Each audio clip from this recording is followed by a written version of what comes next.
Hey, it's Ed. I've got a brand new podcast supporter I want to thank, Kent Reeves. Kent signed up to support the podcast, and I really, really, really appreciate it. If you want to learn more about the options, go to mountainandprairie.com/support. Thanks a lot.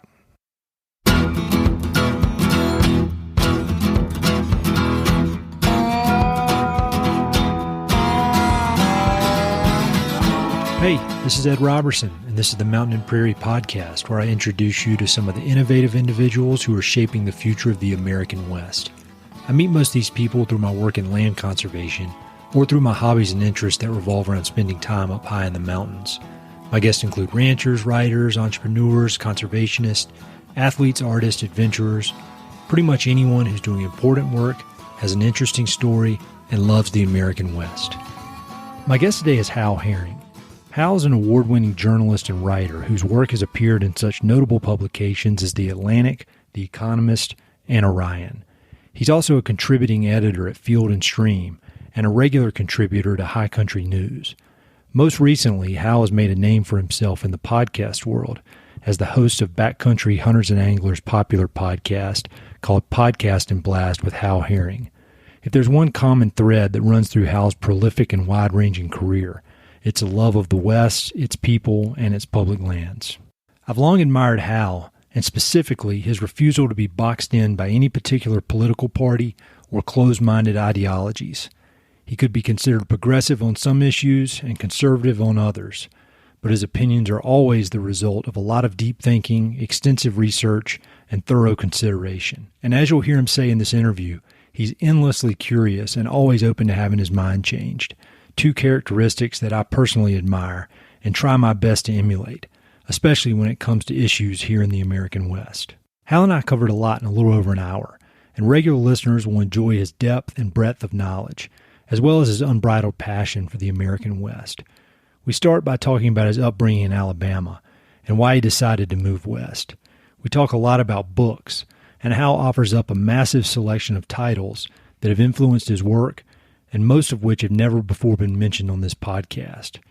We talk about the importance of journalism at this specific moment in history and how he goes about finding the facts in today's overwhelming deluge of media. We also talk about his work ethic, his family, his current home in Augusta, Montana, his climbing and mountaineering adventures, and his recent success in the world of podcasts. There's a lot to learn and digest in this episode, so be sure to check out the episode notes for links to everything we discuss. Also, I hope you enjoy these Southern accents, because I think Hal really brought mine out in full force. So enjoy this conversation with Hal Herring.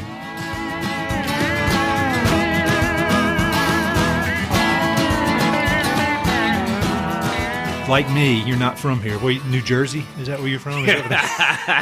Yes, I started out in Red Hook. No, I grew up outside of Huntsville, Alabama, in a place they call Sharps Cove. Yep. It's now mostly called Gurley, Alabama. Okay. Huntsville's kind of eating parts of it. But I was, I went to Alabama, University of Alabama. I went to Tulane University where I met my wife. I traveled a whole lot for a long time. But what formed that was when I was young, I went to work. This is when I was, I was 19 or something. I went to work as a tree planter, a Hodad tree planter, okay, on a contract crew for Weyerhaeuser, and that really changed a lot because there's a lot of tree planting out west, and I learned how to do that. Yep. And eventually, that would lead me to like Montana, Idaho, Eastern Washington, and so that was kind of my springboard. Yep. And I came up to Montana in 1988. What part? I went to Yellow Bay on Flathead Lake to go to a writer's workshop with Tom McGuane. Oh, wow. And that's an intro to Montana. It was, and it was on fire, right? This is the 88 fires. Yeah. And when I came home from that, it was an incredible experience. And I rode the train from Mississippi and from Memphis to Chicago to Whitefish. And then I got off, and on the train there was a tree planter. Mm-hmm. And I learned later that if you recruit tree planters, you get a bonus at the end of the year. So he let me stay at his house, and we partied it up in Whitefish, and we went all over. This is back when you could still be a tree planter and have a place in downtown Whitefish. Yeah. And So that was my introduction. And when I went back to Alabama, I didn't leave immediately, but I realized that the way was in the West, like that I could go there as a tree planter, a forestry contractor. I could do all these things and keep myself afloat while I figured out whether that was a good place or not. My wife and I both came. We weren't married then, but we both drove out there to Montana and just looked around and found. I've eventually got our job caretaking a small ranch. Okay, so you said you came back. So you did that job and you came back. Yeah. Well, when you got back, did you kind of start going crazy? Like, I got to get back out there? I did in a way. Intellectually, I did. I knew I wanted to be in the Rockies, but I had never. People asked me stuff about that, and Alabama has still. I never left there because I didn't like it. Sure, that's how I was with North Carolina. Yeah, exactly. Same thing. It's awesome, incredible. Yeah. And that would be a big mistake. I would hate if anybody ever thought that, because the fishing and the hunting that I actually did there, and continue to do some, I love it. I mean, the landscape there is still part of my soul. Oh yeah, it's in the DNA. Yep. One of the things I've admired about you from afar is that you've always got a lot of different things going on. I mean, obviously writing is a big part and seems like it's a common thread. Yep. But then you balance that kind of intellectual side out with just hardcore work. I mean, physical work. And so you mentioned you came out for a writer's workshop in the 80s. Yep. I mean, has writing always been big? Yeah, it's always been for all my life. I mean, I probably wrote when I was 14. I mean, I wrote a Western. Did you really? Somebody, yeah. I had to imagine the landscape because I'd never been west. Really? It was about a renegade type. There was a lot of long range shooting. Were your folks writers, or where did that come from? No, but they were readers to the max, and that we have so many books that my parents are both dead, but like we still trying to figure out parts of the library. Really? At the house I grew up in. Yeah. Uh-huh. And my mother was very interested in me being a writer. She always said writers didn't have to get up early. And that's not true. But and so you had this kind of obsession with reading and writing, but did you study it in school? I mean, I did. Okay. I took a Latin American Studies degree because at that time, that's where the action was, right? The Sandinista Revolution had just happened. El Salvador was up in flames. Yep. And I wanted to be a war correspondent. And so, or something, I traveled and I was in Trinidad. I went to Brazil as soon as I was old enough to leave home. What were you doing there? I was on the Amazon. Really? Yeah. And my mother was so upset at my plans. I had bought a ticket to Suriname. Like, I'm trying to be a writer. Yeah, and now at the time I was wanting to be an adventurer as well, and I think I was 18, but she was so upset with my plan. Mm-hmm. I had bought this ticket to Suriname and owned a Beling, which is in Brazil, on the mouth of the Amazon, and she found me a distant relative, and I'm still much in debt to these folks, David Russell. And they were from Selma and Red Bay, Alabama. Okay. And he was managing kind of a timber operation down there. Okay. And it was a very kind of it was the kind of timber operation that we had been interested in Alabama, where it was selective cuts. It was very non-destructive. Yeah. And they got me a job at the mill in Abatatuba, which is across from Beling, and that was really great. Because I did have a destination, and when you're 18 and you don't have a destination, you don't speak Brazilian, Portuguese, it was really good. And I got to get on boats with them, and we had a lot of adventures. I had a lot of adventures. I worked at the mill, and then we got on the boats and picked up logs. And so you mentioned you hadn't been west, as a 14-year-old. Did y'all travel? Not really. So where did this come from? I mean, where did this kind of adventure? Not just. I think everybody has the idea. I want to go out and do it. But a lot of people don't do it. I wouldn't have done it at 18. And I consider myself kind of out there. I read Peter Mathiassen's book at Play in the Fields of the Lord. Really? And it was His a book. Name keeps coming up. It was a book club special. It was a paperback book, and it was in my parents' room, and I just thought that's where I'm headed. Really? Yeah, it's set in the Peruvian Amazon. And so you just did it. I just did it. But I mean, there was like, there's there's like Indians and indigenous tribes fighting. I mean, it's an incredible book. This might be a crazy question. It seemed like a weird question, but did you get in much trouble when you were a teenager? Yes. See, that's the difference. Yeah. See, I didn't. Yeah. And I was a rule follower. Yep. And that's why it took me till age whatever, Yep. almost 30, to start realizing that you don't need to follow these silly rules. Yeah. There was lots of trouble. Really? And, and there was nobody that was sorry even. I mean, my parents were good to me, but there was nobody that was sorry to see me go.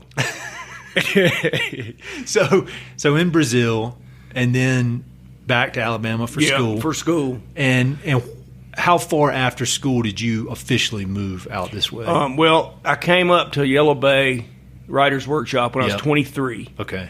And then the following year, so I think I was 25 when I got that job managing the ranch in the Bitterroot. Okay. And then you've been there ever since. Been in West. Montana, yeah. And I mean, as a forestry contractor, and when I say contractor, I don't mean I filled out a lot of paperwork and stuff like that and bid on a lot of federal jobs, because I did not. Mm-hmm. What I did was somebody got a contract and they called me, and I went and was the sawyer or the tree planter or the trail guy. Yep. When you say I'm a forestry contractor, I'm a subcontractor to people who have more patience for bids and more. No, they know more than I do. Yeah. So when did you decide, all right, I can make some money on this writing thing? I mean, when did that come into play? Because you got such a history with so many of the magazines that I consider like the real deal. I did. I got lucky. But people always say that. Yeah, that's true. And luck favors the prepared mind. So I had gone to.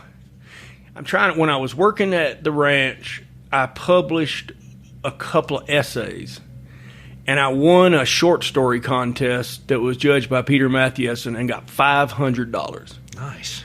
And we were very, very out of money at that point. And I was like, holy smokes. That was early 1990s or something. Yeah. And I was like, that's money.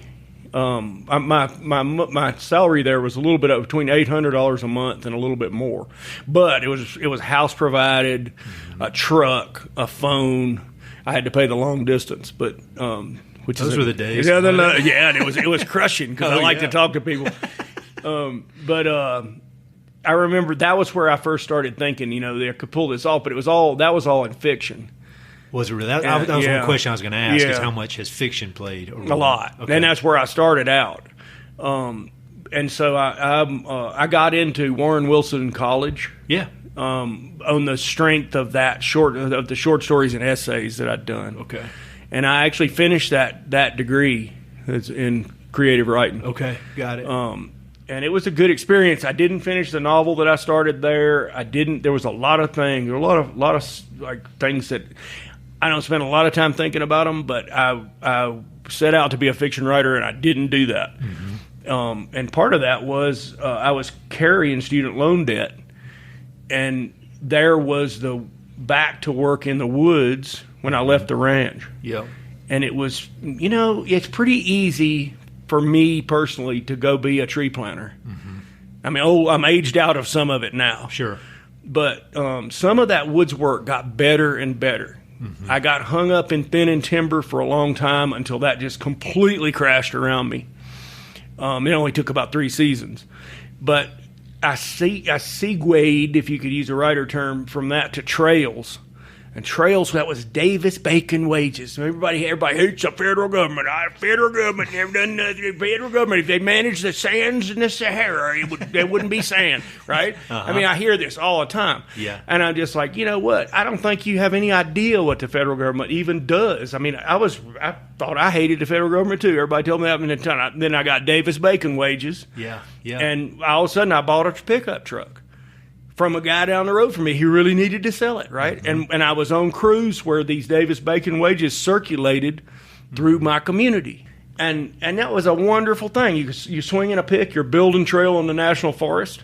With good people, I would imagine. Good people. Yeah. Some were good, some were bad. Yeah. I mean, we cycled some in and out of the jailhouse. Yeah, sure. But, hell yeah. And it was a tremendous adventure of living outside. And then you got these pretty big paychecks compared to what was being paid at stocking shelves at the Super One or whatever.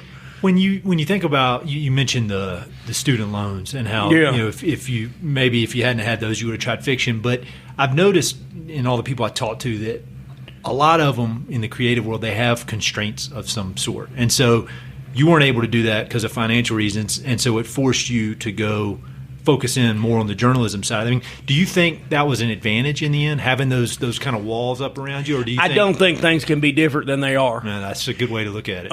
My great friend Alan Jones, he's novelist, publisher, freaking master of the literary scene, arts or whatever. Mm-hmm. Alan told me that the untold story of American fiction is some family money. I think that makes sense. Yeah, and it makes sense. I don't know if you ever read Mark Richard. No, back in the day. He wrote an extraordinary novel called Fish Boy. Mm-hmm.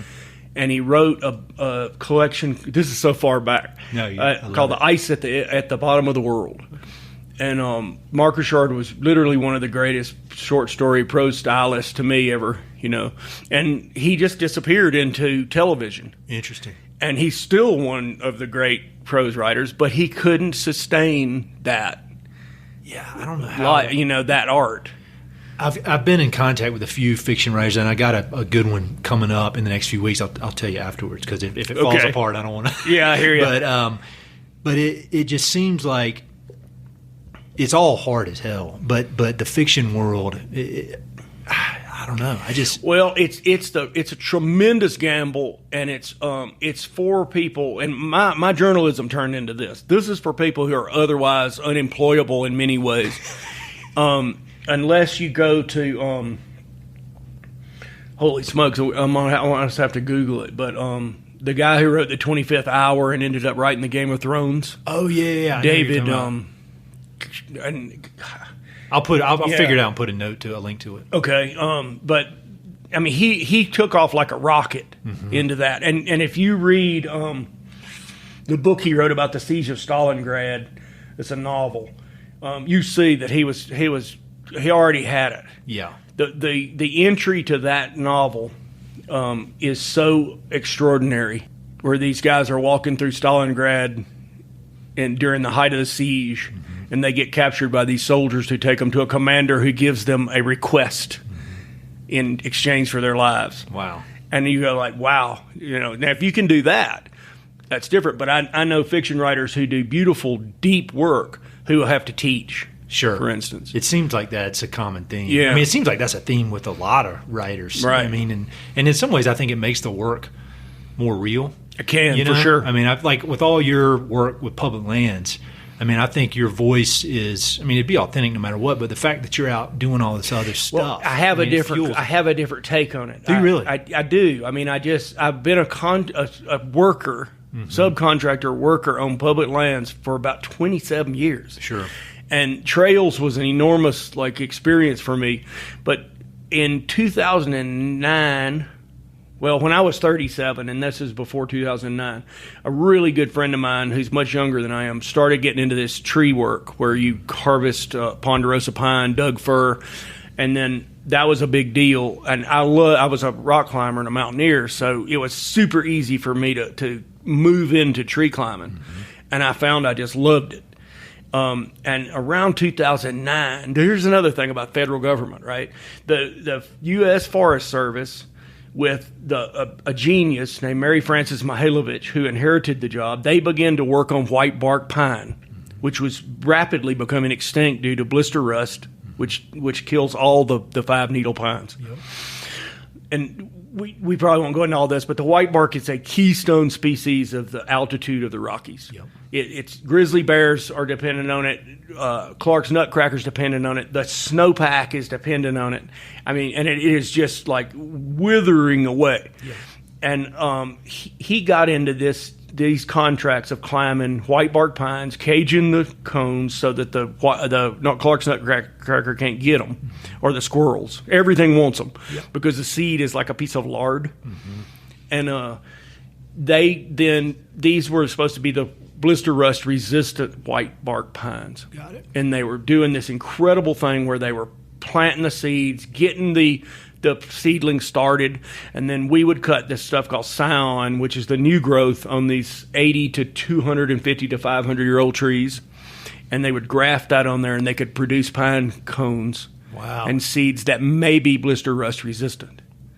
Very cool. And this was one of the best jobs I ever had in my life. Oh, yeah. And I just sort of aged out of it. I decided a couple of years ago that I needed to move on from it. Mm-hmm. It's just like you stay out for months, and you yo-yo back and forth across the West climbing these white barks. Sure. And it's really neat, though. Yeah, that sounds super cool. And when was there a specific point when you were like, all right, I want to focus my energy on telling the stories of these public lands? I mean, when did that come in? Because I feel like that, at least in the last few years, as they've become more under threat, sure, you've become one of the leading voice, I would say. It's because I know what's there. Mm-hmm. And I have an obligation to relate that to people, especially people I grew up with, who say, well, that's a national park. And I said, no, that's a national forest. Yeah. And they go, why? Will they even? And I go, well, I'm going to hunt the Missouri Breaks this year. I'm really excited. And they say, will they even let you hunt there? Really? They just don't. Oh, man. The concept, they just don't even get it. Yes. And I just, we could talk about this later, but my daughter was talking about something. She had been on this semester abroad in Africa, which she got a scholarship for, and she said, well, they're asking me if I eat bugs and stuff. And I said, you cannot hold it against people who don't know something. Mm-hmm. That's a good point. Me and you don't know stuff. We have assumptions. You don't ever hold it against somebody who doesn't know something. Yep. And so my obligation with the public lands thing was to just simply bring what you got. Mm-hmm. Well, I mean, I feel like there aren't many journalists out there who have your background, of being out there that deep for year after year. I mean, not many people would want it. Yeah. Yeah. And so when you thinking about, how the media landscape has changed, just even, since you've been doing it. Yeah. Can you talk a little bit about the need for real journalism and real journalists who know what they're doing versus what I'm doing with you right now? I mean, this is fun and Sure. everything, but I'm not trained. We're sitting here shooting the shit. Right. And so talk about the need for real journalism. Well, some great journalists I know are not particularly trained. They were storytellers, and then they learned the rules and ethics, mm-hmm. and they're I don't know any of them who are great who are not extraordinarily ethical. Really? Yeah, at least in the printed, the Sure. final product. Mm-hmm. Okay. So here's what I think I got on that is I figured when I did a story on game farming that coincided with the rise of the awareness of chronic wasting disease and of the velvet antler trade and all of this stuff, just this enormous amount of synchronicity. And I don't like that word, but the enormous amount of things coming together. Yep. And I was thrown into this kind of fire with that, which was wonderful. Mm-hmm. And what I realized was there were people who are interested in the ethical questions about trophy hunting inside a fence. It's not hunting. It's just shooting. You buy this animal and you shoot it inside a fence. There were a lot of people interested in that. But I had, because I was getting paid $750, I could spend 2 weeks talking to 10 different people on either side of this and write something that would then give this person who was probably running a roofing crew but was interested a chance to decide what they thought. Yeah. And I wasn't going to decide for them, but they're putting a roof on the house, mm-hmm. which is really important. Definitely. There's a guy selling insurance. There's a dude selling houses, and there's a guy buying houses, and he's fixing the plumbing. Mm-hmm. And these people are all got their jobs, and I got mine. And I think that mine is much more rewarding than that, but only for me. Exactly. We were talking about like what other people. Is it different? My take on it, it might be, but everybody's got what fulfills them in some way. Mm-hmm. And one thing in journalism is ain't the money. Yeah. Yeah. It has to be the story or the adventure or the insatiable need to know, you know. Well, and so you're so deep in this, and I mean, we follow each other or connected on social media on Facebook, Sure. and you're always posting all these interesting articles. But in this era where nobody believes the news, people want to say fake news, and where do you get your info? I mean, do you have a certain kind of menu of places you trust? Or, I mean, how do you sort through to find what the real story is and not just some inflammatory nonsense? Well, I think I have what Hemingway said was a high-quality bullshit detector. But the answer to that is you kind of assume, like I subscribe to the New York Times online, but that's nothing like buying the New York Times at the airport and reading it on the plane. I agree. And so you know that.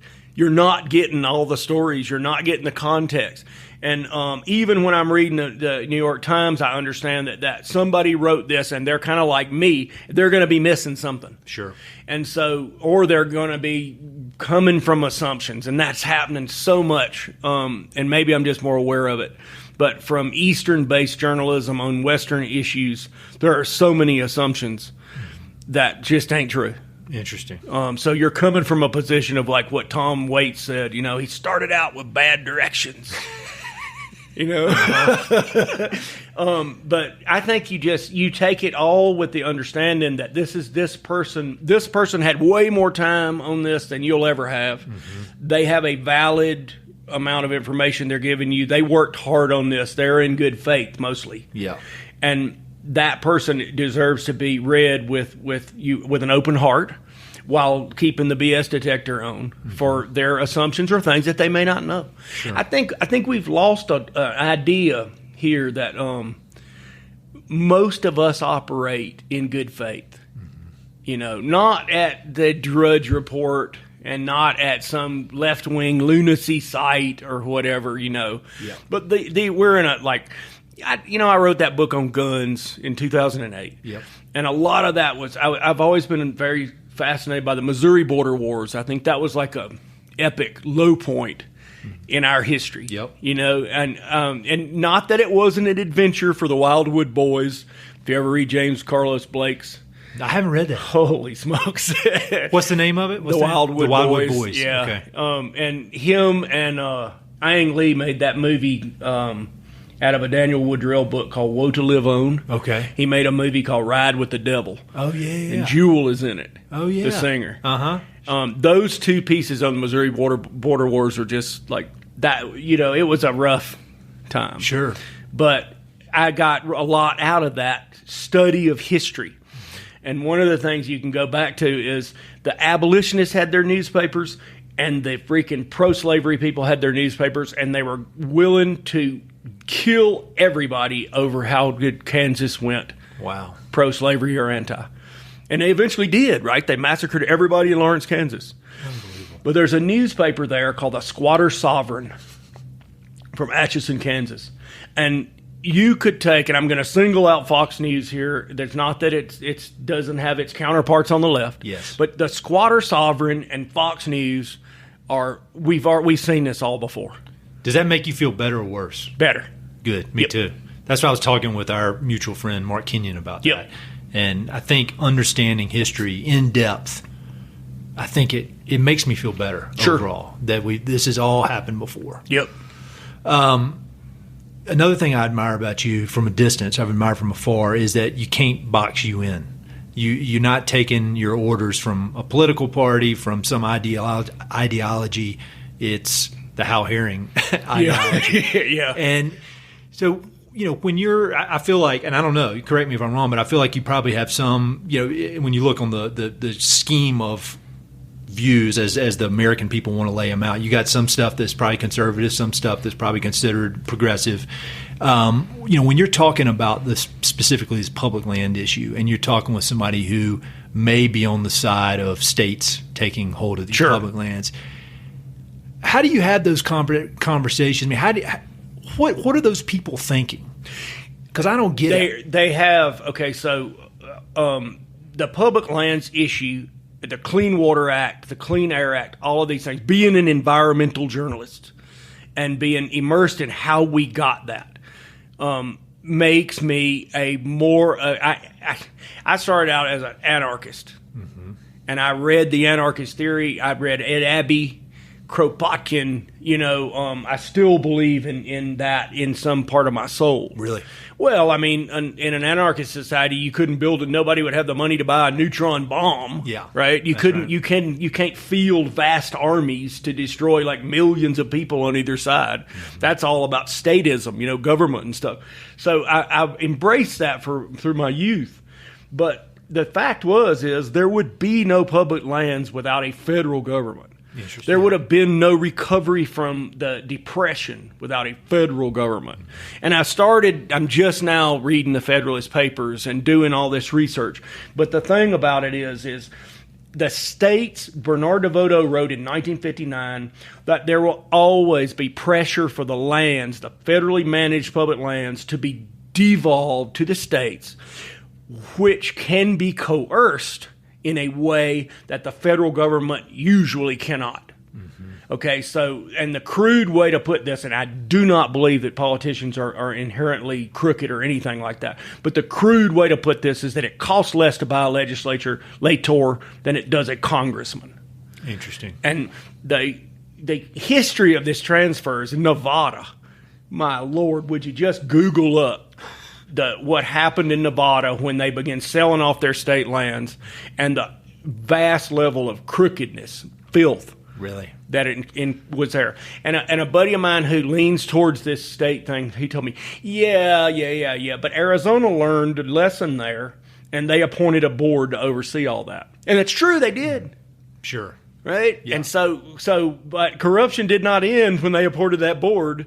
And when Ken Ivory of the American Lands Council says to you that this is like having your hand on the lever of a new Louisiana Purchase, meaning the privatization of our American public lands, there's a problem.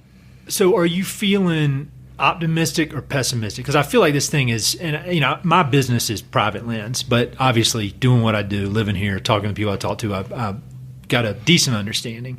But I feel like it's flared up since the new president took over. How do you? Do you feel like we're on the right direction? Do you feel like the resistance is holding up in the short term? Yeah. What we're doing though, this started a long time ago. It started as soon as Garfield and McKinley ratified the idea of a federal forest reserve, which they did for watershed protection because we were afraid we were going to run out of timber because we were treating it so damn bad. Yeah.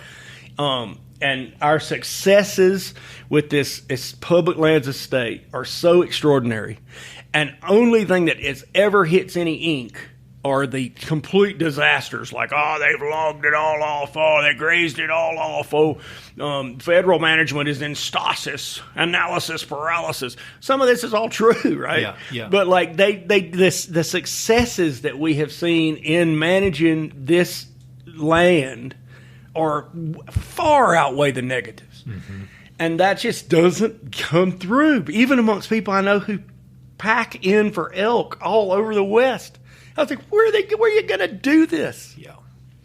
It's clear, in North Carolina or East Coast, Alabama, they're in public. There's not that much, but we had, and I've written about this a lot, but we had like an encyclopedic mental map of every scrap of land we were allowed to go shoot on. Oh yeah, definitely. Or hunt squirrels, or and like as soon as I was old enough and realized that Looking Glass in the Pisgah National Forest, and I was just thinking about that place when you said Linwood Gorge, Linville Gorge. Yep.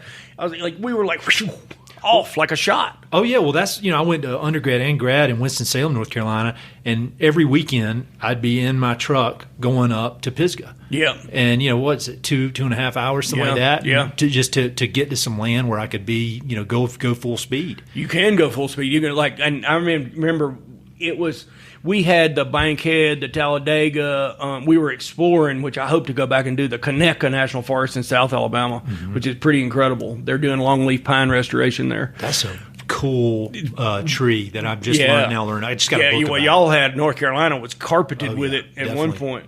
But I credit that Looking Glass, that Pisgah too, with my opening my eyes. Yeah, it's beautiful. Yeah, where are you going to camp? I don't know. Let's go find a place. Yeah. Imagine that. That's what I say. If I ever leave the West, that area right there is where I'll go. Yep. And that's about it. That's the only thing that could lure me out of here, Yep. or only thing that could even come close to substituting. It wouldn't be a substitute, but it's its own place. But the Eastern Public Lands are pretty incredible. Yeah, I was in the George Washington over Christmas last year with where my sister lives in Virginia. Okay. What part? Where in Virginia? It's like almost to West Virginia. It's out of Stanton. Okay, yeah. They live way out in the country. It's really like to talk about Civil War heritage and history. Oh my Lord! And it's dark, Definitely. but it's incredible. But that forest, my nephew who's 30, he showed me some stuff in there. We went grouse hunting, and there weren't many grouse. It wasn't like a big attack of game, but he gets big whitetails through there. But they just showed me the country. It's cool. And it's beautiful. And it's beautiful country, and then when you layer in the deep history, it's a whole nother level. And the kind of shocking level of biodiversity that you get as you move south. Well, the Smokies. I mean, Smokies is a temperate rainforest. Yeah. And people don't realize that, but I mean, it's amazing. Yeah, you can feel it when you're deep in there. Oh yeah, yeah. I love it. I need to get back. There's a funny thing about taking a vacation in North Carolina, but whenever I go back, it's seeing family. I need to get in those mountains. Yeah. Speaking of mountains, mountaineering. I want to hear about that because I'm always hearing about your hunting and fishing. And how did you get in? What was your first big climbing trip? We used to, when we were in Tuscaloosa, we used to climb at Steele, Alabama. Okay. And which is incredible, what they call bullet sandstone. All right. And then we went to Looking Glass, and we were reading like the Chenard catalog, and just like all of this stuff. And I remember somebody had a hummingbird. It's like a little short ice axe. And I could not really imagine the application of this tool, but I knew it was cool, And so when I got west, climbing took me over for a long time, and it started with rock climbing through Montana mostly. Really? And then we did some stuff I had gone to Ecuador and attempted to climb Chimborazo stuff, but I really didn't know what I was doing. Sure. And I'd run into people in Montana who had go, we took a run up Chimborazo while we were there. My partner and I got our asses totally kicked on the Stanley Glacier once in Canada. And as we were coming down, these guys started late, and they just raced it, just cruised it. They just cruised it, and so it's like any other art form or sport, where the better you get, the more doors open. Yes. Like art. Yeah, definitely, right? definitely. So thinking about some of the memorable climbs you've had in the West, what do any come to mind? Well, I spent a lot of time. Obsessed with the El Capitan area of the Bitterroots. Oh, really? And at one point, I think I'd done all 4 points on that mountain, and then was starting to repeat them. Really? And there's summer hard snow climbing and stuff like that. We did. There's been a lot in the North Trapper area there too. Is an enormous mountaineering rock climb. Yep. But El Cap was like snow and ice, and those are where I kind of honed everything. We would go to Canada and climb ice in the winter. Nice. And then we would look for ice everywhere. That was a big thing, was to find hidden ice climbs. Sure. And then you just get better and better at that. And the learning curve in that is you're so uncomfortable. That's the thing. It's just inoculating yourself to how discomfort, uncomfortable it right? Is, and just getting used to it. Yeah, I've been on some climbing trips and trying to repeat the same mountain. Didn't do it once, go back the second, and the second time it always seems easier just because you've already gotten your ass kicked. You know how cold it's going to be. Yeah, exactly. And it just doesn't hurt as bad the second time. It doesn't, time. right. And maybe you go a little lighter because you know what you're bringing. Yeah, you may not need all that junk. Right. Did you climb before you came west? I'd done, I'd spent my youth doing a little bit of stuff, but then in college I did a semester at Knowles. Cool. And I was like, this is Where did y'all go? Pacific Northwest. Holy smokes. And so we were on Glacier Peak for a while. We kind of did it all. And so we did mountaineering on Glacier Peak, rock climbing at Smith Rock, hiking and everything on the Olympic Peninsula, sailing in British Columbia, and I got college credit for this thing. I was like, what a scam. Yeah. Is that a 40-day trip? 75. Holy smokes. Yeah. And I've kept up with some of my instructors. One of my instructors was one of the first podcast guests. I got a guy named Brady Robinson, and who was Jimmy Chin's climbing partner for a long time. But that is what flipped the switch. Gotcha. And without that, I don't know that I would have moved out here. And I've done I get really zoned in on things, on a goal, and then I'll do it, and then I'm done with it. Right. But I've done a few trips. You're a mountain runner, right? Yeah, I used to be until this 1-year-old showed up. Well, this summer I'm getting back into it. Sure, but that's a great natural progression.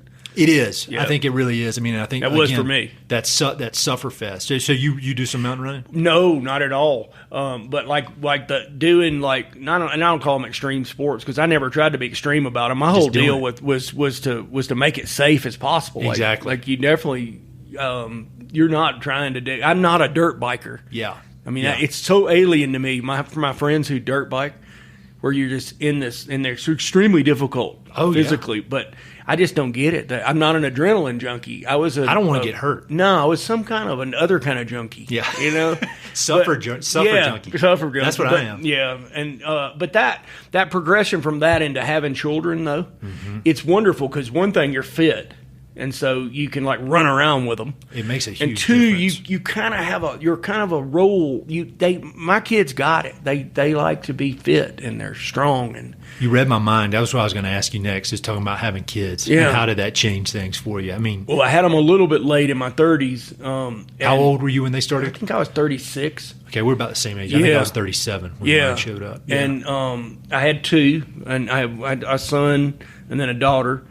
And it changes everything because, but it was the right when I was moving into writing full time, and just doing the woods work 2 months a year, and I don't know, I was just ready for that. I totally sympathize with people in their 20s or 30s who try to balance children and their careers and all stuff, and it's very difficult. Yes. I understand that completely. Yeah.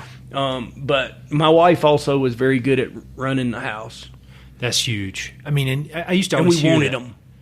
Yeah, that's the thing. And I think when you have that, or at least for me, having that gap between early marriage or whatever and then having them, I think that, for us, that was necessary. For us, it was too. I don't know if it was necessary. But it worked out good. It worked out well. Yeah. Exactly. I still imagine, we were talking about this on the phone a little bit, of being 25 and having a son, though, and then being 30 and saying, hey, man, let's go.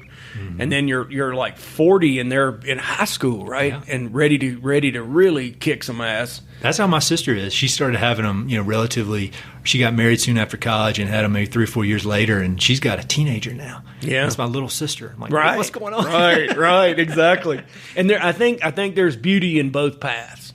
I bet you the other one requires more self-discipline. Yes, I think so. At a time when you don't naturally have not developed it yet. Oh, definitely. Yeah, well, that's the thing is I always say, I don't think I was old enough. I wasn't grown up enough to have kids when I was 25, but I would have grown up. Yeah, you would have done it. Yeah. Some people don't, though, and they blow it. I've seen that. Yeah, I've seen it. You only get one chance. Yep.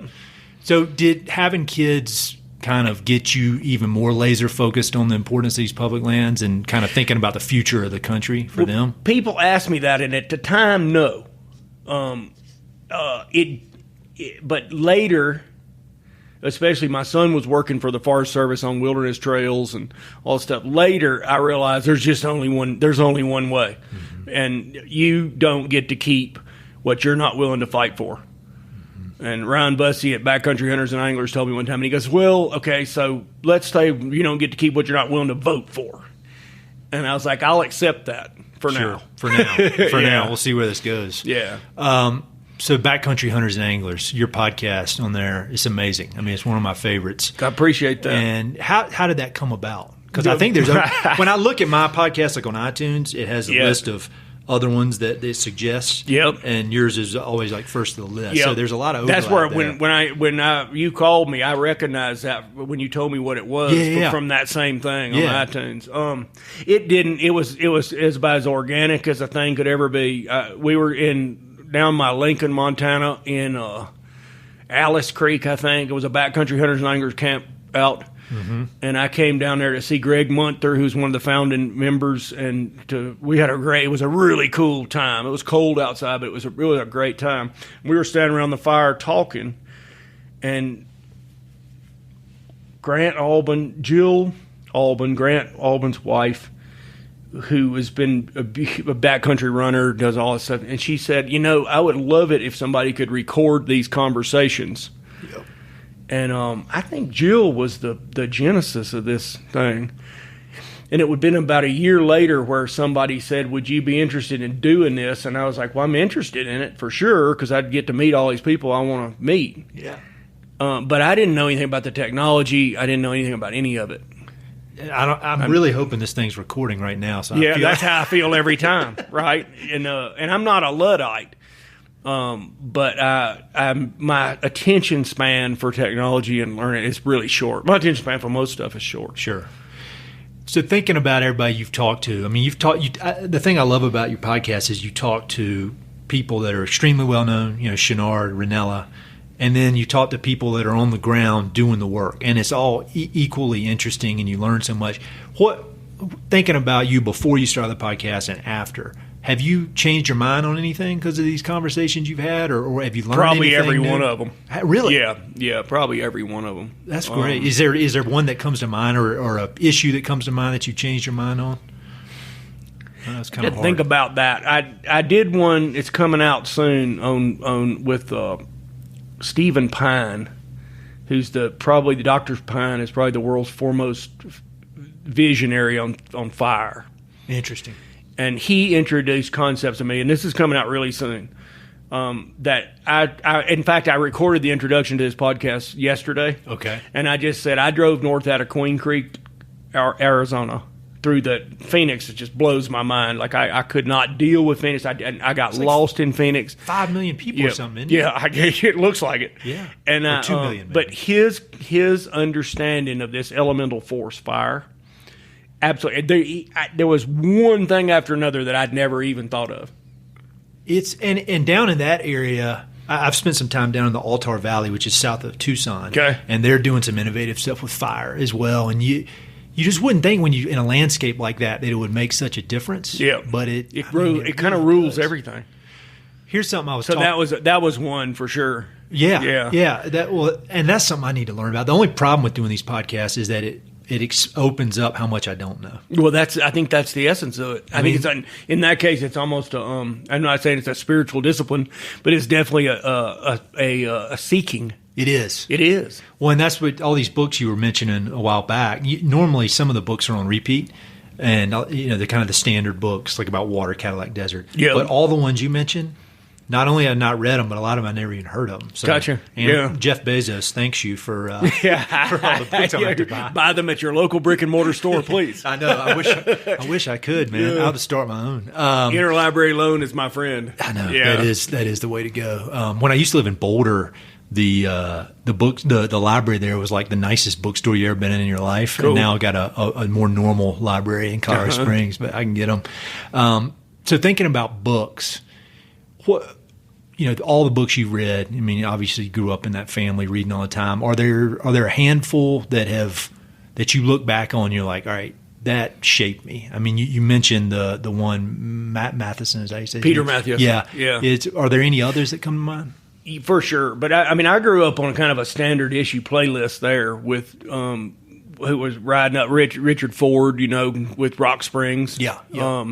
And then Richard, I was lucky to get under Richard Ford through my sister. It helps to have older sisters. Yeah. For music and books, but he wrote A Piece of My Heart, which is set in Mississippi. Okay. And it's it's not his first book. His first book is very good too. It's set in Mexico, but Richard Ford was a big influence for me. As imagine being able to write like this and inspire these like deep, strange, visceral emotion with prose. And Richard Ford was that for me. Peter Mathiessen's Wildlife in America, which is people have called it the most astoundingly depressing book ever, But I would counter that with we restored 50% of the wildlife that he bemoans the loss of, and he wrote that in the 1950s when we were just in the process of doing this. Yeah, and so yeah, Mathias and stuff. I mean, Jim Harrison, Tom McGuane's 92 in the Shade. I mean, I read that. I've always been an obsessed fisherman. Yes. Like fishing, I can't really not fish. Mm-hmm. And to read 92 in the Shade was to read a master prose stylist who then shares that same obsession. Have you had him on your podcast? I did. Yeah. How was that? It's the best one. I think it's my personal favorite because he is the funniest, fastest person with the biggest body of work that I've ever had the privilege of meeting. I need to go back and listen to that one because I listened to the one he did with Stephen Ranella recently. And I hadn't heard that one yet. Embarrassingly, I had not read much of his work. Yeah. And again, I ordered it all up and cranked through 2 of his books. Gotcha. Which mostly one? Short stories. Yeah. Longest Silence. And actually somebody sent me Some Horses. Do you know Teal Blake? Because you live in his town, right? I live in his house. Do you really? Yeah.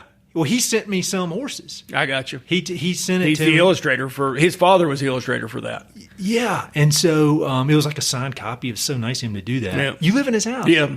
He's a good dude, man. I'd never met him. Really? Yep. I had him on. I just out of nowhere reached out to him. No mutual friends that we knew, and he came on and we hit it. I mean, he's the real deal. Oh, you've interviewed him? Yeah, I've got to go back and listen to that. It's a great one, and he's tough and he's hardcore and he's the real deal. I mean, there's a lot of parallels between his life and art and your life in public lands and your writing. He was a rodeo. Yeah, his daddy was too. Yeah, and he's living it. And writing it. I mean, and creating as well. So where is he? Good to have. He is down in Texas now. Gotcha. Out in Dallas area, and he's making a real go of it in the art world, and just a good dude. Well, yeah, I live in the house he grew up in. Did you really? Yeah. Well, he talked about it on our episode. Mm-hmm. Man, small what a world, weird deal, huh? That is crazy. Well, his daddy was Buckeye Blake, who was friends with Tom McGuane.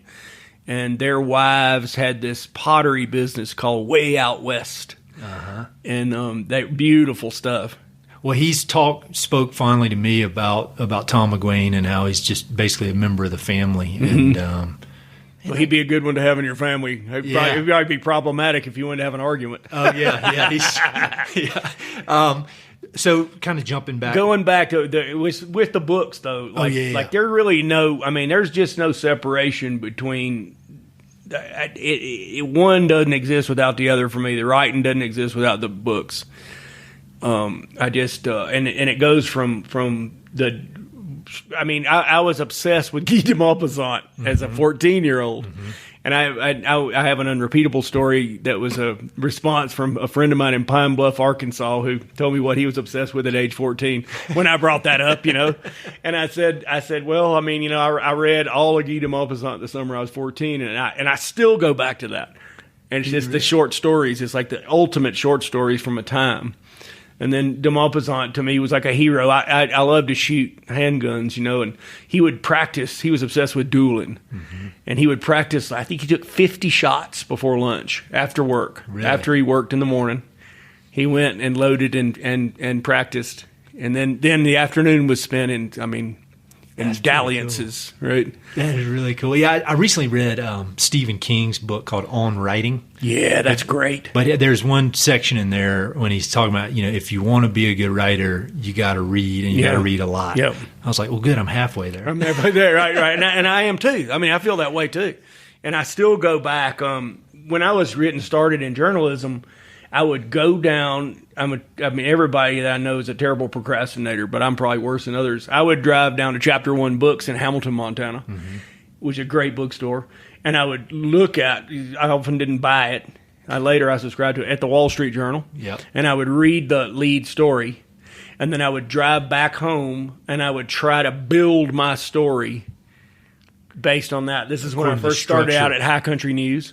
I would borrow or steal the structure from that lead story, and it would give me time. It took like 20 minutes to drive down there, get a cup of coffee, look at the Wall Street Journal, and I did a lot of business with them too. I wasn't just a leech. Sure. But I would then drive home and figure out how my story fit that structure, because you do not reinvent the wheel as a writer or a musician or an artist.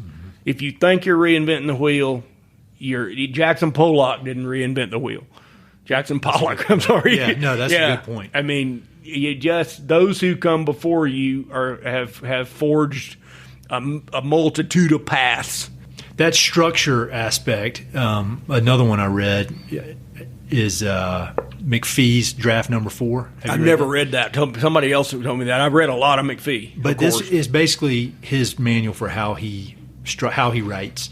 And it reads like an engineering manual. He's got charts in it, and just I think it gave me a real appreciation that you don't just sit down and do this stuff. There's a ton of work, and that was another thing I wanted to bring up with you is, when you talk to you're so easy to talk to, laid back, fun, but I think it's worth noting the hard damn work you put into preparing. Like on your podcast, I mean, you got here basically a day early so you could sit in the room and prepare for your live podcast you got coming up. But I've got 2 days for that one. Yeah. And so, I mean, can you talk a little bit about that, about just how the preparation aspect, and that it doesn't just happen? No, it doesn't just happen. And there's Ron Mills is an outfitter in my town, and his podcast, he has 2 that were really popular. He's 70-something years old. He's been at it since he was born. Those didn't require much preparation, and the reason for that is that I've known Ron for 15 years. I already knew what the stories we wanted to hit.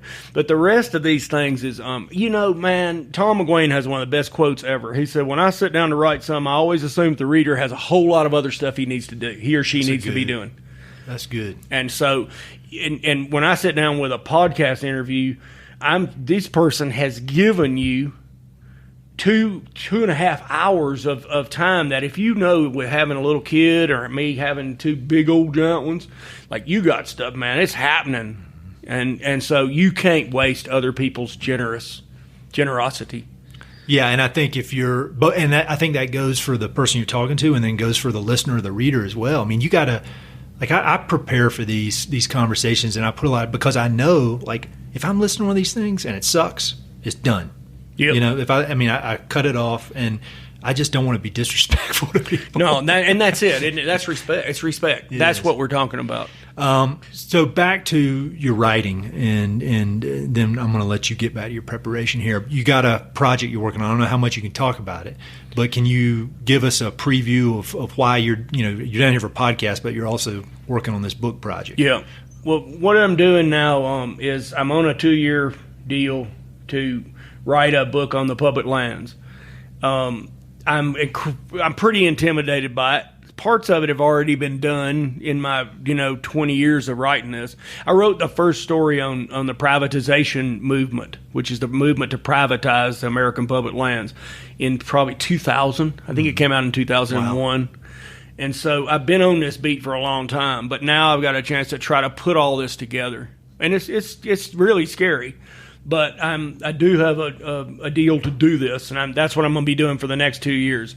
I'm going to keep the podcast going. I've got a meeting with Field and Stream and some other folks about what I can continue to contribute in journalism. Mm-hmm. But this is the project now. Focused in. I think that is the being scared good for you? Do you like that? I mean, not like it in the moment, I think I go with that old cliche, that if you're not doing something that scares you a little bit, then you're probably losing ground. Mm-hmm. And I think that's accurate to some extent. It is for me. Yeah.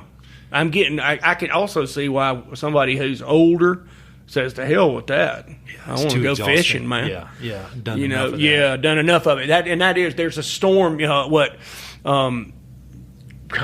it Ernst Junger, the German novelist, Nazi general? See, again, these are all books I hadn't read, man. On the Marble Cliffs. But I think it was Junger or the guy that when they were doing the Heinrich Harrer, when he was climbing the Eiger, he said the storm years of one's life should be spent in pursuits like the Eiger, and he called that the storm years. I get that. Well, you think about when you I got so many lessons from all these mountaineering trips or whatever, and what I found was when I'm in there and I'm getting my ass kicked and it's cold, that's the only stuff I remember. Yeah. I don't remember the nice sunny days. Right. I mean, maybe a snippet here and there, but the stories that I'm telling now and that I tell my little girls. Adventure. that's from when I was getting my ass whipped. Right. And so, I mean, there's only so much a person can take, or I can take. Sure. But I think the more of these ass whipping situations you can get yourself in, I mean, you're making progress during the storm years. I think so. Yeah, and then maybe that earns you some time on the couch. You know. Yeah, you can feel good about sitting around. Yeah, right. Or you have to. Do you ice climb? I have, but I'm not. I've never done a lead climb on ice. Gotcha. It's hard for us Southerners to come to the West and adapt to the cold quick enough. It took me a long time to figure all that cold stuff out. It took me. I'm still figuring it out. Yeah. I can get used to it after a while, but holy cow, that cold. Yeah, I've done some stuff up in Alaska, and I mean, just I'm surprised I hadn't lost a toe. Really, mm-hmm. I mean, over time. Mm-hmm. Probably. I guess I still got time. You got time, yeah. All right, so I got a few quick questions I ask people towards the end. We've already covered. I usually ask a lot about favorite books. We covered a lot of that. Are there any films or documentaries that you've watched? I don't even know if you have time to watch TV or movies, but anything that sticks out that is has been informative to you? I watch a lot of documentaries, and I'm trying to think of like.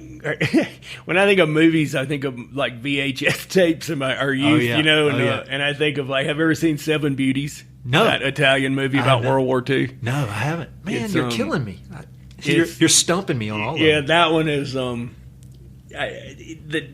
narration in that movie. Watch that when you get home on YouTube. Yeah, the Seven opening. Beauties. And that's an anarchist kind of movie from Italy. I've been obsessed with all that stuff for so long. I mean, we reenacted Apocalypse Now, you know, as a kid, but as a grown person, I love that movie, The Boyhood. Yeah, I like all Linklater's stuff. Those are real good. None of those have been mentioned. Yeah, so I'll have links.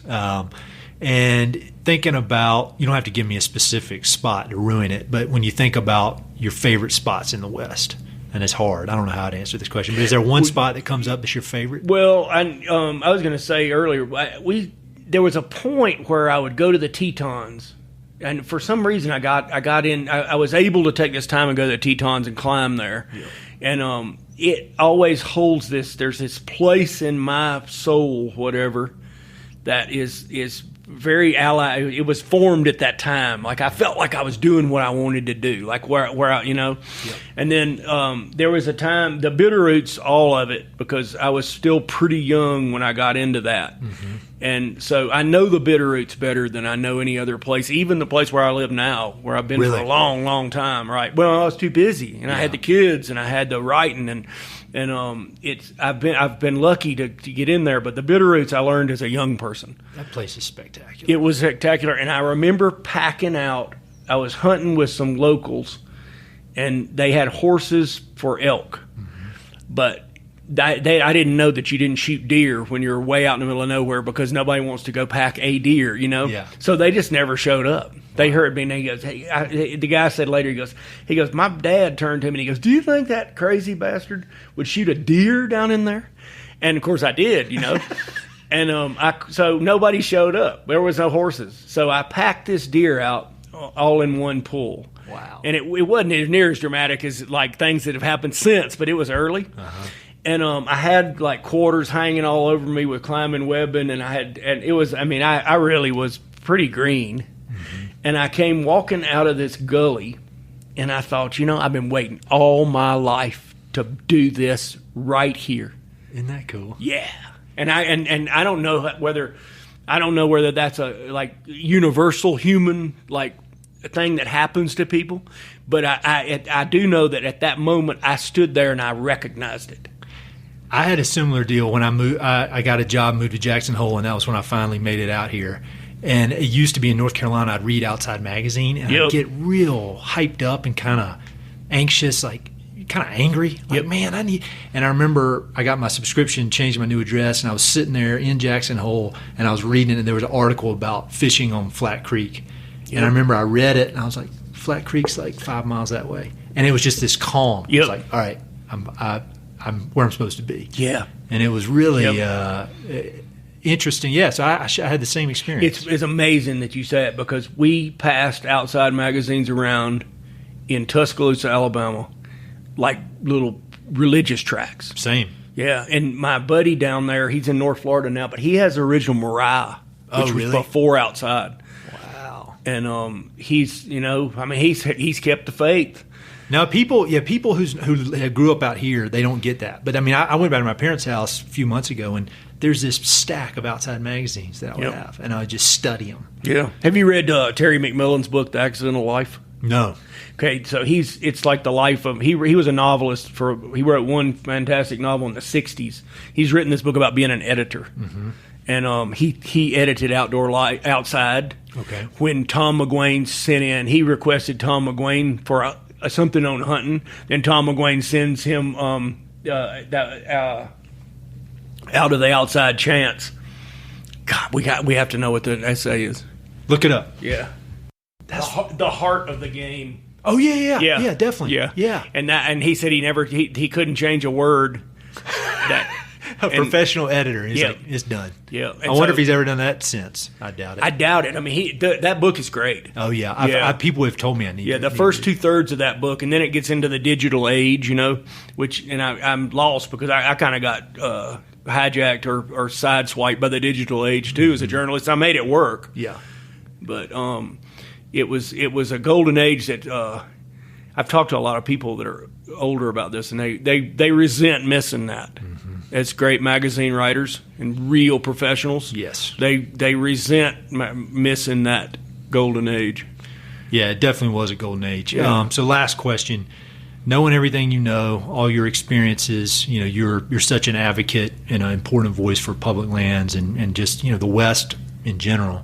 All the people who listen to my podcast, they love the West. A lot of them don't live here, but they love it and they connect with it either through hunting, fishing, running in the mountains, art, writing. So all these people that love the West, if you could ask them to do something or make a request of them or offer some words of wisdom, some way they could kind of chip in that's important, does anything come to mind? I had an email the other day from a guy in Georgia who said, I'm a Second Amendment absolutist. I am an environmental, thinker or conservationist. He said, what are we going to do politically? And I said, we're going to have to we've got to start from this polarized, polemicist chaos that we're in right now. And like I said, it's nothing new. Yeah. And the exigencies of being an American haven't really changed since 1779. Right? This is an experiment we're in. And you can make this experiment work, or you can just break it, and we'll embrace the mediocrity of a semi-failed state. There won't be cannibal hordes. Sure. There won't be There won't be much burning, or interstates broken, or it'll be a semi-failed, mediocre state of where the water's polluted and there's no public lands, and your kids don't get to go anywhere other than the city park if you hold on to that. So my thing is we need to use the Venn diagram as citizens and say, what is it that we want? And then we're going to we still have a political structure that, despite the fact that people are trying to convince us it doesn't work, it does work. The institutions are there. And we have to hold candidates, political leadership, accountable for the things that we know are important that we all agree on. The methods, the goals should be agreed upon: clean water, public lands, the maintenance of some sort of equality of experience in our country. Mm-hmm. I've written about this on public lands. That's what we have. Like, you can be poor as a snake in Mississippi and wake up one day and get the money for a tank of gas and go to Nevada, and basically you could camp your way out homeless for the next 6 months. Sure. That's something that nobody else in the world really has. Mm-hmm. And we have to understand what we have, how we got it, and how to keep it going. And we can do that. So much of what I see now is foolishness. It's just so foolish. Mm-hmm. And the truth of it is that a fool and his assets are soon parted. And I'm not telling people don't be a fool. That's insulting. We're not fools. Don't act like one, right? Somebody says, I don't think we need a Clean Water Act by the feds. And they go, where's your state Clean Water Act? How's that working out for you in Louisiana today? Just ask the questions. We don't need, the federal government ain't got no right to own land. They go, well, okay. I don't think that's true constitutionally, but if you believe that, let's go to Colorado and go hiking. Let's go to Wyoming and go elk hunting and antelope hunting. Let's take your kids down to the river in Montana and go swimming on a hot day. Now you tell me that you don't think that this is something worth fighting for. I think that's great. That's a great way to end it. And I seriously, I appreciate all that you're doing. I mean, it's, you know that the word's getting out, but I mean, it's hard to really understand the ripple effects of everything you're doing. I mean, it's influenced me. So gotcha. I really appreciate it. It's great to hang out. Right on, man. Thanks for coming. Hey, it's Ed again. Thanks so much for listening to the podcast, and thanks for listening to that particular episode. I hope you enjoyed it. Before you go, I've got 3 quick things. Number 1, if you like the podcast, please do me a huge favor. Either pass it along to a friend who may be interested, share it on your social media, and or go to iTunes and give it a 5-star review. All those things would mean a lot to me, and they would really help to spread the word about the podcast. Number 2, if you've listened to many of these episodes, you know that I love reading and I love talking about books. Every other month, I send out a quick email with a few books that I've recently read and highly recommend. The subjects are varied, but they're pretty much all nonfiction with an emphasis on history, biographies, adventure narratives, and topics related to the American West. There are no sales pitches for ranches, no spam, no other kind of nonsense, just books.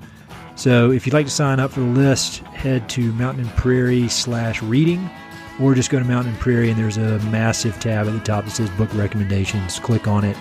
There are a ton of good books that I've read. Some of the old email lists are on there. You can go crazy. There are a lot of books. And finally, if you know anyone I should interview for the podcast, please don't hesitate to reach out and let me know. All my contact info is at mountainandprairie.com, and I'm on all the social media stuff, Facebook, Twitter, Instagram, blah, blah, blah. So feel free to reach out. I'd love to have some recommendations and suggestions of interesting people I should meet. All right, that's it. Thanks for listening. Talk to you soon.